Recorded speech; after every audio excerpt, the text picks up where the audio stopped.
Okay, so last time we started the input markets. For input markets, we have marginal product of labor. We said whatever input we are using. In general, we are using mostly labor. And what is the marginal product of labor?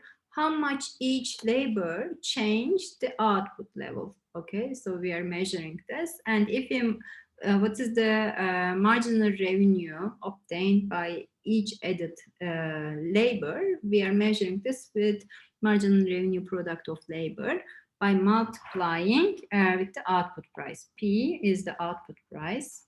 Okay, P is the output price, and marginal product of labor is the added value, added output by each worker. Okay, marginal revenue product of labor is P times marginal product of labor. P is the output price. Okay, they have a similar shape. And they are in general. Okay, so this is, let's say, labor. This is marginal product of labor. Suppose we have this as marginal product of labor. And by multiplying this with P, we are going to obtain the same shape. Okay, marginal revenue product of labor, we are going to obtain similar shape. Just multiply every unit by 5. Okay, so suppose in the labor market, firm using only one variable factor of production and labor, demand for an input depends on that input's marginal revenue product, and it is unit cost. Or price. Okay, the price of labor, for example, what is the price of labor? Is wage determined at the labor market. So firm is the price taker for the input market as well. Okay, we can think of hourly wage at the sandwich shop as the marginal cost of unit of labor. Sandwich shop is the classical example that I gave in the earlier classes. A profit maximizing firm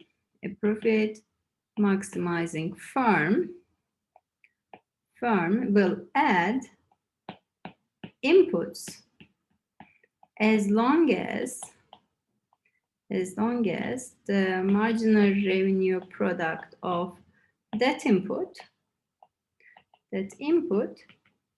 exceeds the market price of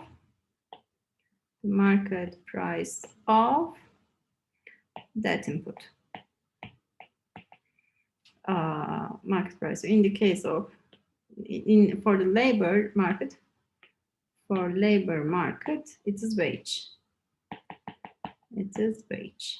Okay. So for instance, okay, so this is the labor market. Okay, this is units of labor. This is the price of labor. PL, labor market. Okay, labor prices are determined at the labor market. Okay, and then what are we looking at? So this is a representative firm. So in general, we were looking at the cost graphs for the representative firms, right? And for the output market, we have the price for the output. Okay, now we are in the input market, and for the representative firm, we are looking at the marginal revenue product of labor. Okay, so this is marginal revenue product of labor. Okay, and then let's say this is 210.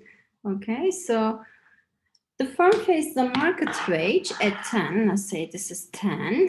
Okay, and it will hire more than 100 workers, right? So since when the number of workers is 100, marginal revenue product of labor is above the cost of labor, then it's going to continue to hiring. Okay, so the number of workers demanded by the firm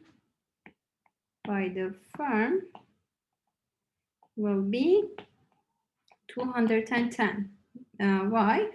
As long as marginal revenue product of labor is bigger than wage, firm will continue to hire worker.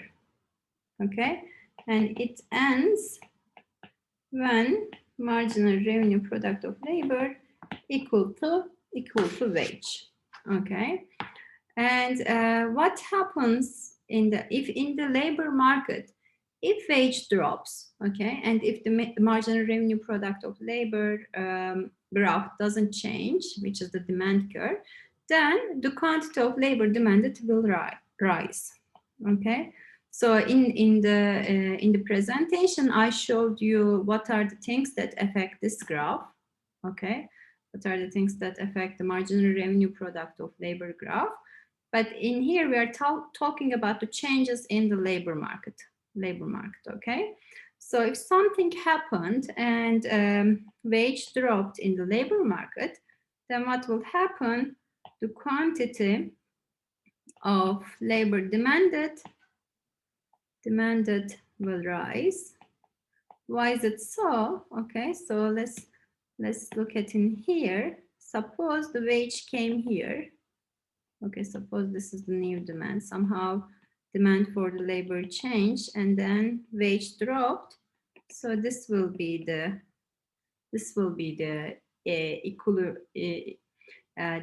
number of labor demanded by then. Okay, suppose the price increased now, and then it's gonna decrease the amount of labor demanded. Okay, if wage increases, then the quantity of labor demanded will decrease. Okay, when a firm uses only one variable factor of production,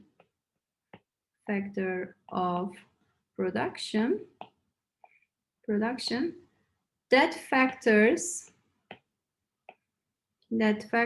marginal revenue product curve is the firm's demand curve for that factor in the short run. Okay, so in the perfect competition chapter, we saw that firms compare marginal revenue and cost of producing another good, cost of producing another unit of output, optimality condition, by looking at price equals to marginal cost. Here what we have, firms compare marginal revenue and cost of employing another input,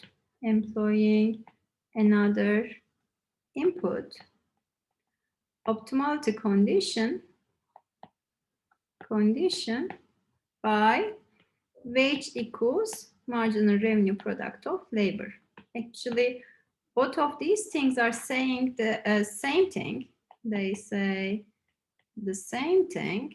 Okay, same thing. Okay, in both cases, the firm is comparing the cost of production with potential revenues from the sale of product at the margin. Okay, so this is how we compare these things. They are saying the same thing. Okay, now for that input markets, another important thing is the firm's profit maximizing condition input in the input markets. The profit, the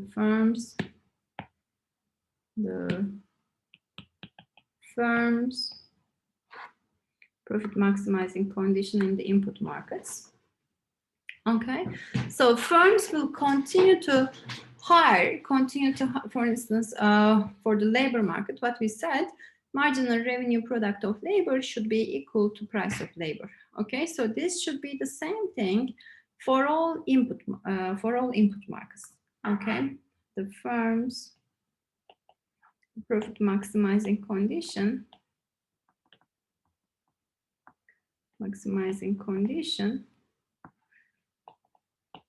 in inputs market.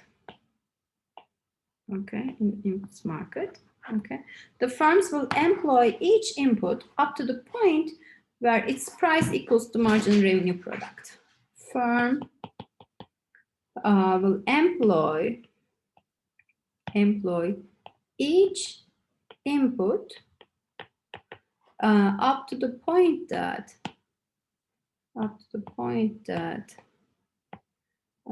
its price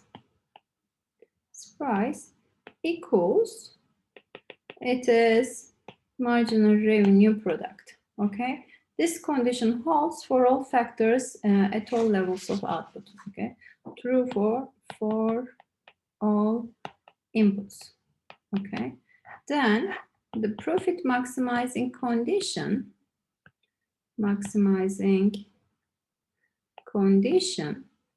for the perfectly competitive firm. So price of labor equal to marginal revenue product of labor, price of capital equal to marginal revenue product of capital, price of land equal to marginal revenue product of land, which is marginal product of labor times the output price. So this PX is suppose output price. Okay, and then marginal product of capital times PX, marginal product of land times PX. Okay, so from here what we obtain, marginal product of labor divided by PL equal to marginal product of capital divided by PK, marginal product of land divided by PA equal to 1 over PX. Okay, this states that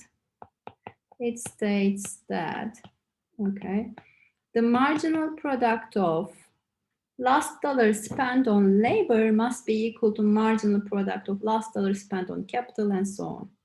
The last dollar, the marginal product of the last dollar, product of the last dollar spent on labor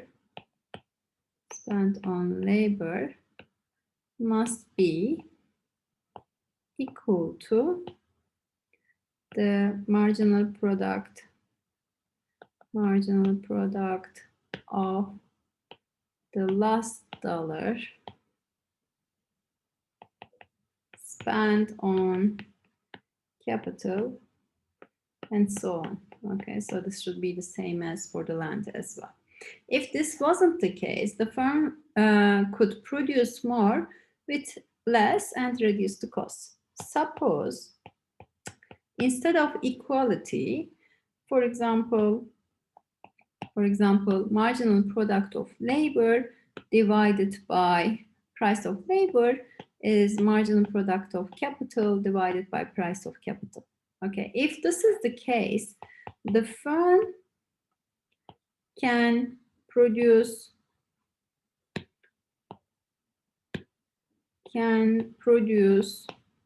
more output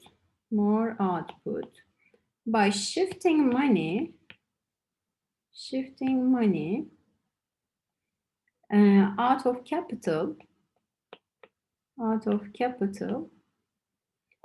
into the labor, okay? Hiring more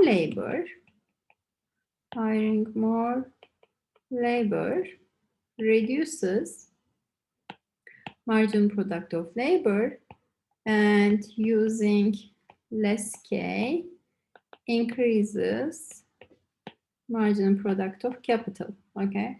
This means that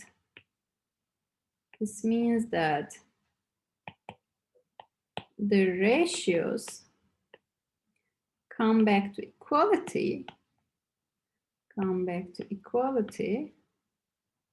as the firm shifts out of capital into the labor, okay, into the labor. So if this is the situation, the firm is not maximizing profit, it can increase its profit by shifting, instead of using capital, by using labor. Okay, so this is all about the input markets. I hope it's all clear. Let me know if you have any questions.